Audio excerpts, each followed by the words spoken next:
Hola gente, bienvenidos a Mi Jardín en el Desierto. Hoy nosotros vamos a tocar un asunto que ya he abordado varias veces acá en el canal, pero nunca a profundidad, que serían nuestras malezas. Pero será que nosotros no deveríamos cambiar essa palavra malezas, plantas invasoras, para quizás plantas sanadoras e indicadoras de suelo? Bien, hoy nosotros vamos a aprender un poquito más porque ellas son tan prolíferas, aparecen en diferentes lugares y bien peculiares, y porque ellas son abominadas por la agricultura convencional. Quédense acá nesse video que creo que va a ser bien instructivo y aprenda un poquito más conmigo, Samantha Klein, y bienvenidos a Mi Jardín en el Desierto.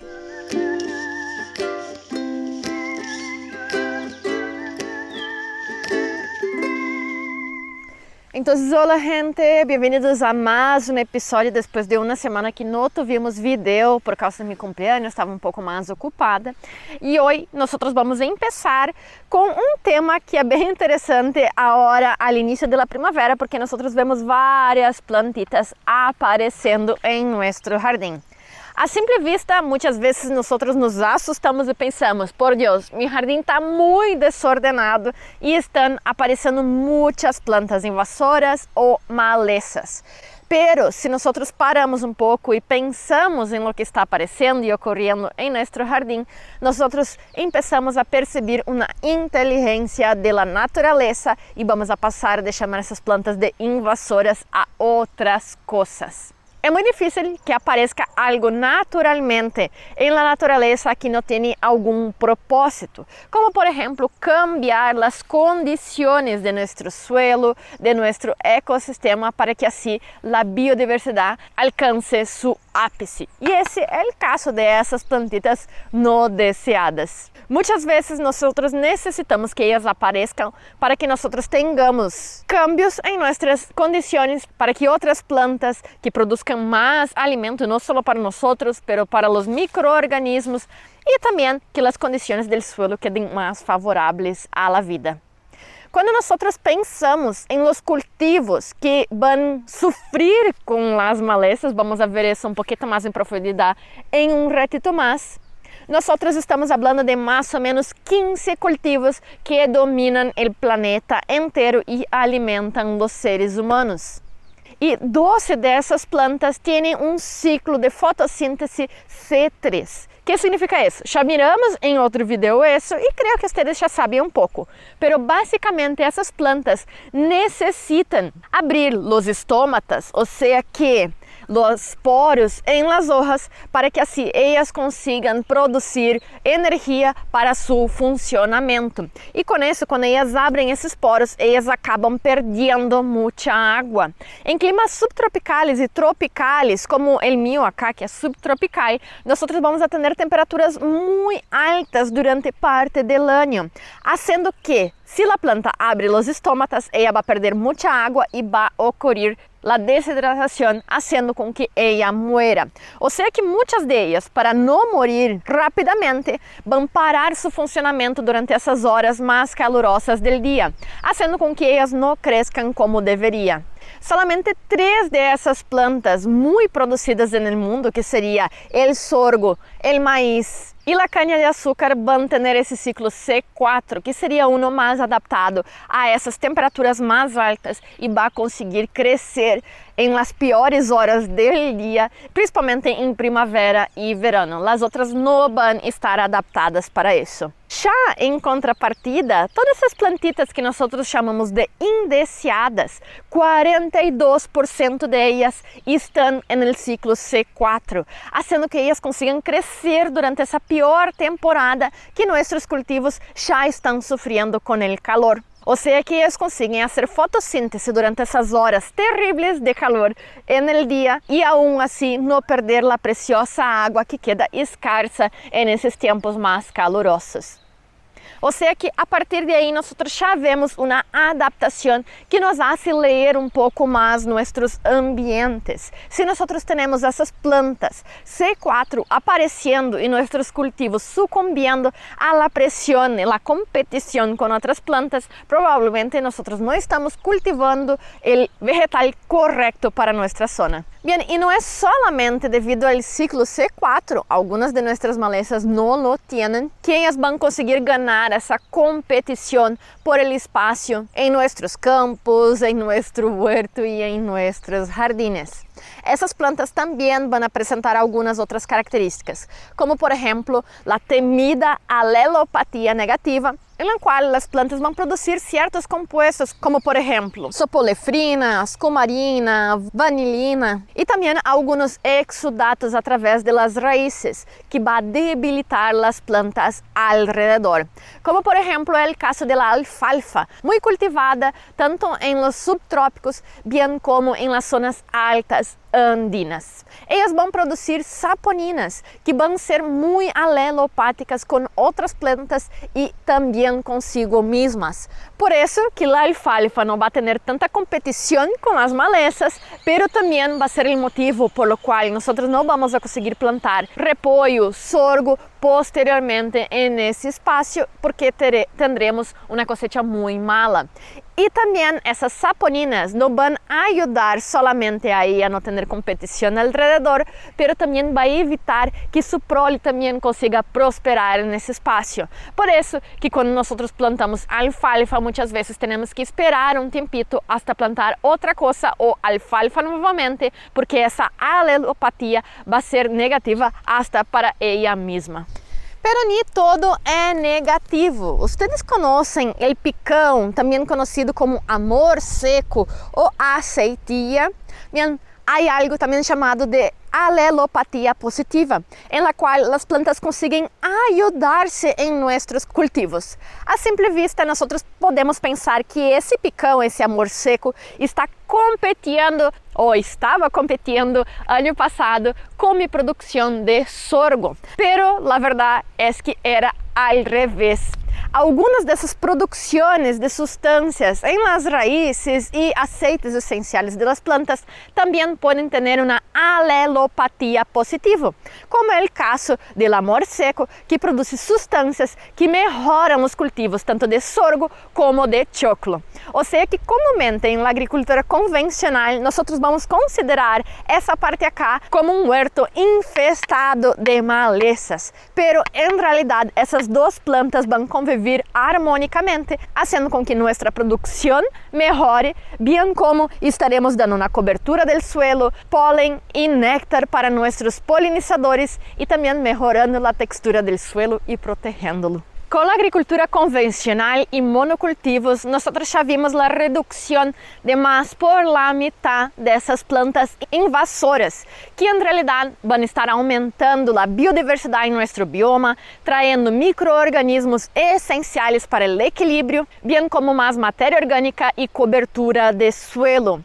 Em cultivos agroecológicos, já foi estudado que nós podemos ter de 20 a 600% mais de biodiversidade, aumentando gradativamente a saúde de nossos suelos e aumentando assim a produção. E essa perda de biodiversidade não é somente por la utilização de agroquímicos, pero também o excesso de fertilizantes nitrogenados que desequilibram o suelo, fazendo que muitas dessas plantas que melhorariam o suelo acabem desaparecendo artificialmente. Bem, e muito desse extermínio programado de nossas malezas se dá por el medo de propagação de enfermedades e plagas em nossos cultivos convencionais. Pero lo que muitas vezes as pessoas não processam é que quanto mais nós intentamos aplicar plaguicidas, fungicidas, nematicidas, menos biodiversidade nós vamos a ter e assim nós vamos a ter mais desequilíbrios em nosso sistema,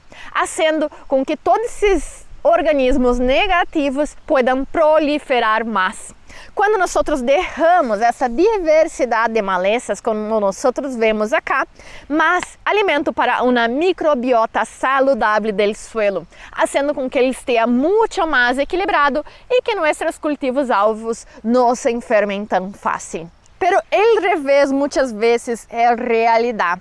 Uma das maiores plagas que nós temos em nossos arroz são os nematoides, que atacam profusamente esse cultivo quando produzido em monocultivo. Pero já se viu que uma das malezas que mais nós odiamos em la cultura convencional pode ser a salvação para eles. Os cíperos, também conhecidos como coiolito, quando aparecem ao meio do cultivo del arroz, conseguem inibir a actuação desses nematoides do suelo em esse cultivo. Ou seja, que não é que ele baja a população de nematoides em nossa terra, pero sim vai ajudar que o arroz se proteja de essa plaga. Ou seja, que realmente nós deveríamos estar tratando os cíperos como uma maleza. Outro conceito errôneo que nós temos das malezas é que elas aparecem com certos cultivos, pero em realidade todas as plantas funcionam de distinta forma. Elas se associam com ecófitos, ou seja, que com certas condições que nosso suelo e nosso clima vai a ter. Ou seja, que quando nós vamos a preparar o suelo, por exemplo, para um cultivo de papas, que nós aramos, fertilizamos, nitrogenamos, revolvimos o suelo, isso é o que vai estar ocasionando a aparição de certas plantas e não o cultivo de papas em si. Ou seja, que diferentes tratamentos que nós damos ao suelo, diferentes plantas vão aparecer. Acá ao lado, por exemplo, eu tenho minha pila de estercol de gallina e a lixiviação desse estercol deixa esse suelo demasiado fertilizado, ocorrendo então a aparição do trébol, que indica um suelo com muito nitrógeno. Também nós vamos a ter a erva de gallina, que também está mostrando que nossa fertilização está muito grande. Ou seja, que essas plantas têm muito que dizer para nós que está passando nessa localização, fazendo com que nós consigamos ver com diferente forma como nós necessitamos tratar essa área ou que nós não deveríamos estar fazendo com ela. Ou seja, que ao invés de considerar elas como malezas, nós deveríamos estar vendo elas como maestros que nos vão ensinar que nós vamos a ter em nossa localização e que tipo de suelo nós temos e que nós deveríamos cultivar. Quando a ganância é muito grande e nós queremos plantar o mesmo cultivo ano tras ano por causa de fins econômicos, nós vemos uma deterioração de nosso suelo e também de los nutrientes que há nele, fazendo com que cada ano seja mais difícil conseguir produzir e que nós tenhamos um gasto muito maior para que assim nós tenhamos a mesma produção. E isso passa muito como, por exemplo, na cultura do trigo, que é muito alta, por exemplo, na Argentina e também em algumas zonas acá de Brasil. Se nós plantamos ano tras ano, nós chegaremos em um ponto que o único grano que nós vamos conseguir produzir nessa região vai ser cevada. E se nós continuamos ano tras ano a produzir cevada nesse local, nós vamos começar a ver certas plantas aparecendo, como por exemplo a amapola, que vai sinalizar que esse suelo já não tem mais quase nada de nutrientes, como por exemplo o nitrógeno, e que a salinização já está muito alta devido a esses fertilizantes químicos que são utilizados na agricultura convencional. Ou seja, que realmente o problema é que a amapola é uma planta invasora das culturas de cevada e trigo, ou ela está aí para sinalizar que o processo que nós estamos utilizando está em realidade deteriorando o suelo e contaminando nossa ganapã de cada dia. Outro ponto é que quando nós deixamos nosso suelo descansar, muitas dessas plantas invasoras vão desaparecer, traindo maior equilíbrio a nosso ecossistema e também ocorrendo então uma sucessão vegetal, aparecendo plantas muito mais complexas em nosso ambiente.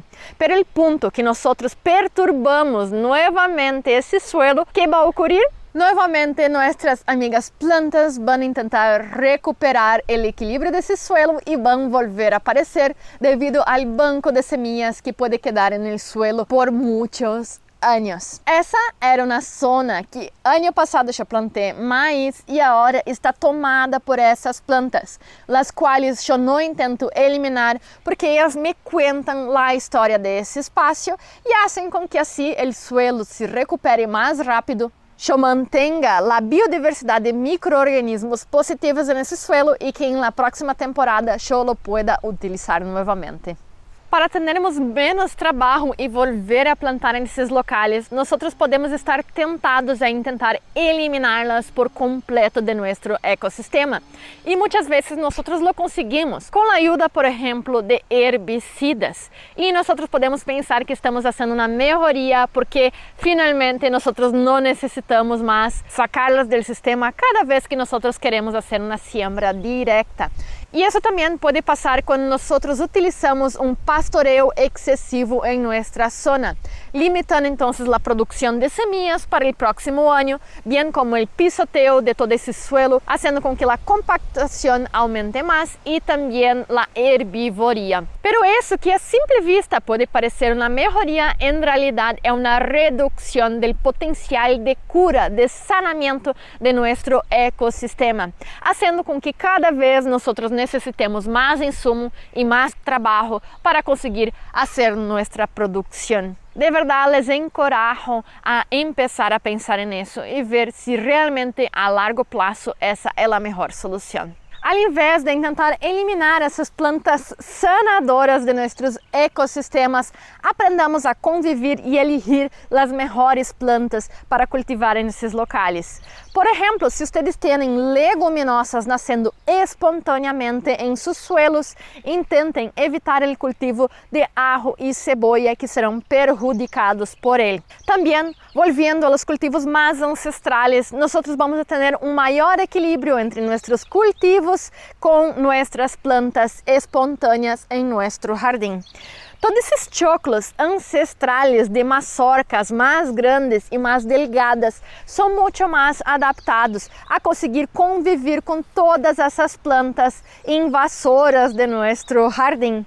Já esses choclos mais chicos e mais gruesos, transgênicos, eles vão necessitar muito menor competição e também vão estar muito mais associados à utilização de herbicidas e também a los fertilizantes nitrogenados. Já há mais de 4 gerações que estou produzindo esses choclos ancestrais sem a ajuda de fertilizantes químicos, NPK, urea e sem combater as malezas abaixo dele, e ano tras ano eu tenho cultivos cada vez melhores. Porque em sana consciência nós não utilizaríamos esses choclos ancestrais de muito menor trabalho devido à sua adaptação ao ambiente natural e utilizaríamos esses choclos que necessitam muitos insumos economicamente inviáveis e que contaminam nosso ecossistema. Aprendemos a associar as plantas e assim nosso trabalho vai ser facilitado e obviamente também estaremos ajudando a Pachamama. Também, quando nós utilizamos consórcios em nossos jardins, nós vamos ver a diminuição dessas plantas invasoras e competitivas, pois o ambiente vai estar muito mais equilibrado e vamos estar diminuindo o espaço para que elas apareçam. Acá em meu huerto eu tenho muito menos trabalho devido a essa associação com diferentes tipos de raízes, uma fertilização através de acolchado para não ter nenhum excesso de nutrientes e também utilizando diferentes plantas, cada uma vai necessitar diferentes nutrientes e assim, aunque eu tenho uma grande produção, eu não tenho desbalance drástico em todos os nutrientes porque cada uma vai ter sua necessidade. acuérdense que a melhor forma de nós evitarmos a aparição dessas plantas invasoras não é tentando combatê-las diretamente, e sim ler-las, interpretá-las, para que assim nós estejamos destruindo a fonte de sua aparição, que provavelmente vai ser uma característica do suelo que não deveria estar allá, ou também desbalance ocasionado por nós. Bem, agora que já falei pouquinho sobre elas, vamos mostrar como nós podemos utilizá-las a nosso favor em nosso jardim. Vamos aí, adelante em meu jardim. Bem, muitas vezes nós estamos tentados a tentar fazer todas as análises químicas de nosso suelo para assim saber o que nós podemos cultivar. Mas acá eu utilizei método muito mais barato e que nós podemos fazer em nosso próprio local. Todos me dizem que meu jardim deve ser muito fértil porque todas minhas plantas lucem muito bem. Pero será que é assim? Uma das coisas que muitas pessoas me falam é que meu pasto sempre parece tão verde que parece que eu sempre estou abonando e trabalhando nele. Pero em realidade, o único que eu faço é cortá-lo de vez em quando. Pero como pode que minha grama esteja tão boa se esse é um dos cultivos mais difíceis e que mais necessitam energia? Bem, essa grama cá se chama grama San Carlos e ela é grande indicador de nosso jardim.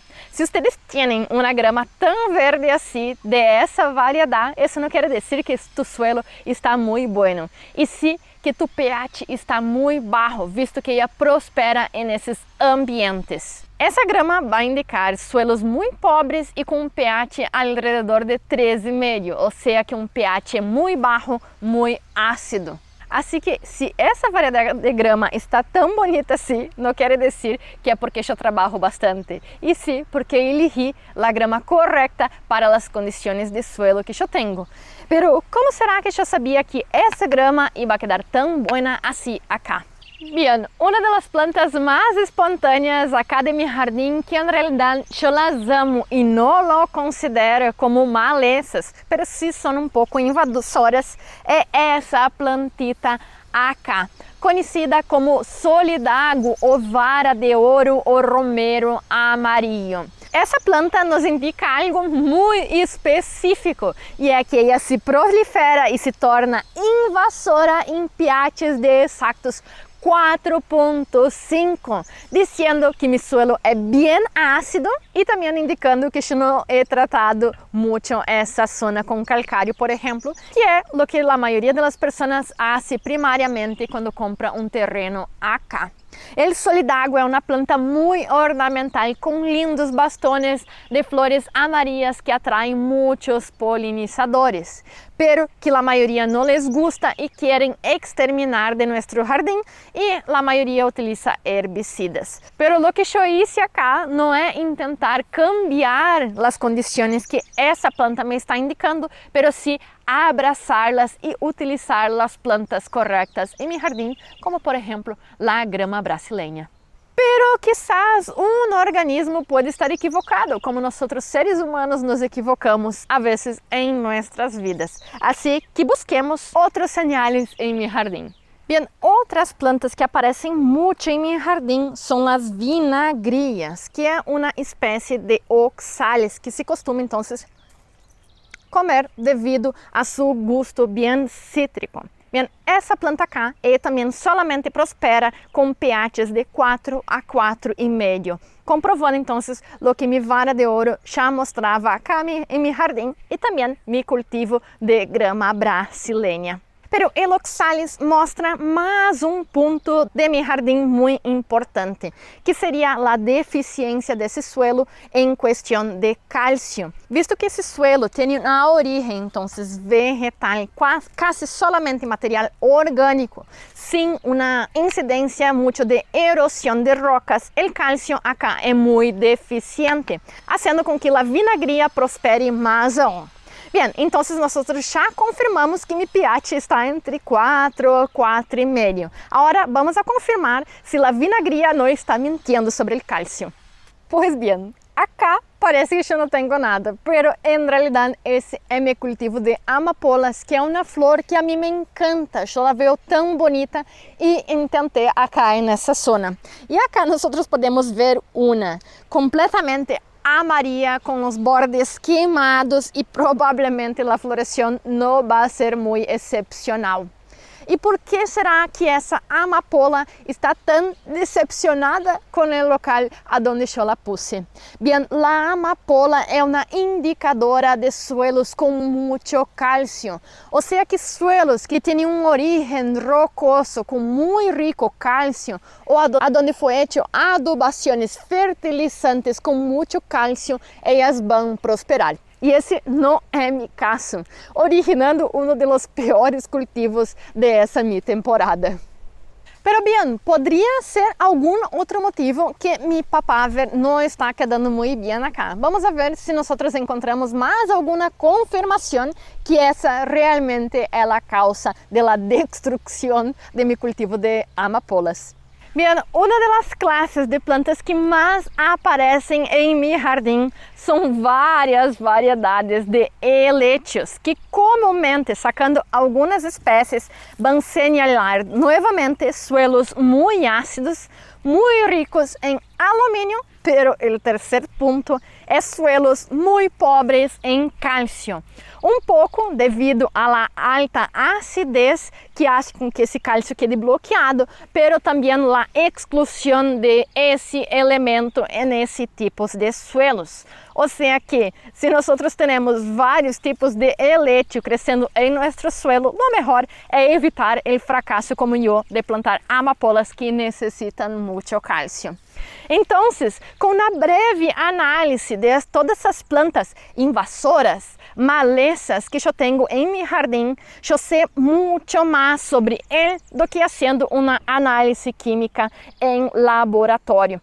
Ao invés de tentar eliminar essas plantas, abracemos-las e lá utilizamos a nosso favor para saber quais são as melhores plantas para se cultivar em esse local e também, quizás, qual é o melhor tratamento que nós deveríamos dar a ele.